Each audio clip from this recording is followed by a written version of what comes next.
¿Cómo ¿Qué más nos da? ¿Qué quiere? No, ¿qué más me da? Pintarme un poco antes y un poco después.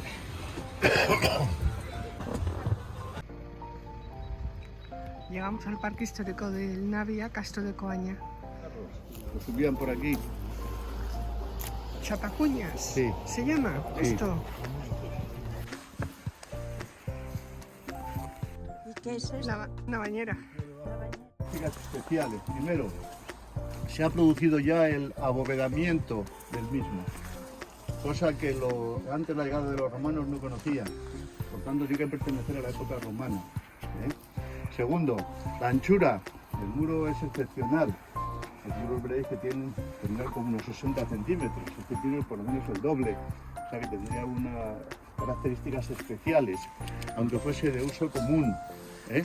Y tercero, que tiene varios compartimentos, posiblemente porque era una especie de termas dedicadas a una parte.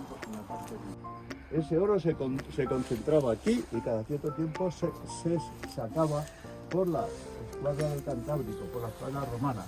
Por eso tenemos el Portus ahí enfrente. Un 100%, iba a decir, es ya de época romana. Por mucho que se empeñen algunos, que si protohistoria, que si los castros hace 1000 años, antes de Cristo, que si no sé cuántos. Está claro. La explotación de las minas ya ha desaparecido en la época de Caracalla, en la época de los severos. En consecuencia, las minas está ahí, el oro está ahí, a ver quién lo saca. De hecho, el oro lo tenemos, donde más lo tenemos ahí, en Tapia de Casariego. Ahí.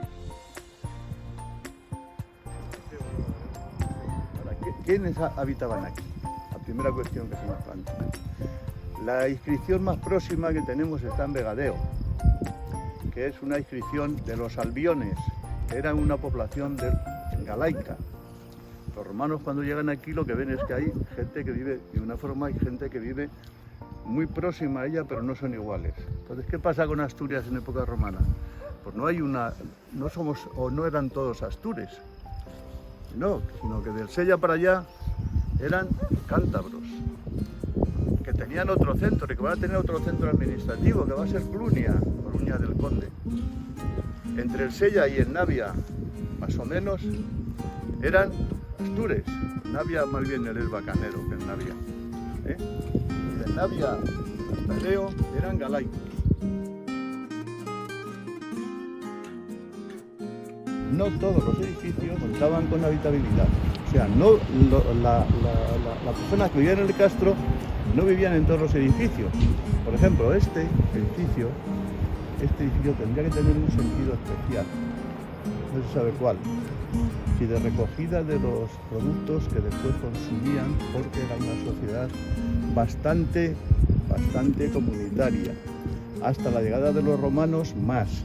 Y a partir de la época de los romanos, aunque hay una diferenciación social, sin embargo, todavía tardan mucho las instituciones romanas en aparecer. Una situación, tendrían una sobreelevación en relación con el suelo de fuera. Y eso es fácil conservarse durante siglos. Esos son las piedras de molino, el molino giratorio típico, que se ha utilizado hasta hace poco. Se mete el grano ahí, se va dando vueltas, se mete aquí un palo, se va dando vueltas y el grano va moliendo entre las dos piedras, se va moliendo el grano. En el centro estaba el hogar, el yard, con una salida de humos hacia arriba, a través de la cubrición vegetal, con lo cual deberían reformarlo cada poco. ¿Qué es lo que comía esta gente fundamentalmente? Dice que se alimentaban durante 4/5 partes del año de bellotas. Con el término bellota lo que quieren decir es los frutos secos, los frutos de temporada que iban cogiendo. Lógicamente, lo que hacen es conseguir una serie de frutos secos que necesitan machacar. Sí, nueces y todo lo que...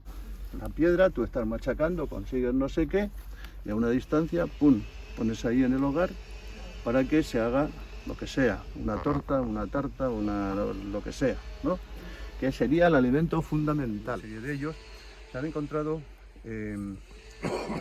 tostados o sea, granos de trigo y de cebada tostados, que serían una forma también de comerlos, además de restos de tal.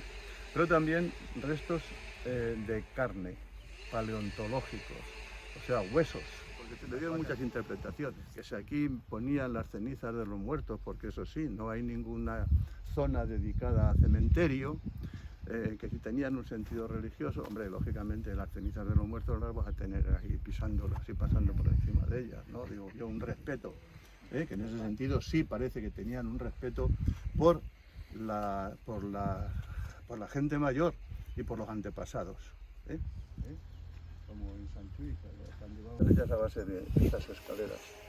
Los muros no sobrepasan los 60 centímetros y la altura se ha calculado que tendría en torno a los 2 metros. Mucha más altura sería excepcional. El piso de esta cabaña o de esto es ya el final, o si se escarba ahí todavía. No, el piso es el mismo. Sí. Sí, una sola y tal.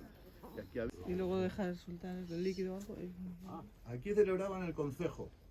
¿Dónde se celebraba el concejo antes? En las iglesias. ¿Qué había a la puerta de las iglesias? Unos bancos. Antes de que se hiciese lo que se hizo, concejo. Pues allí celebraban el concejo. Y según dice Estrabón, había 2 elementos que definían a quienes, por decirlo de alguna forma, orientaban el desarrollo del poblado. Al fin y al cabo el castro es un poblado. Según la edad y la dignidad.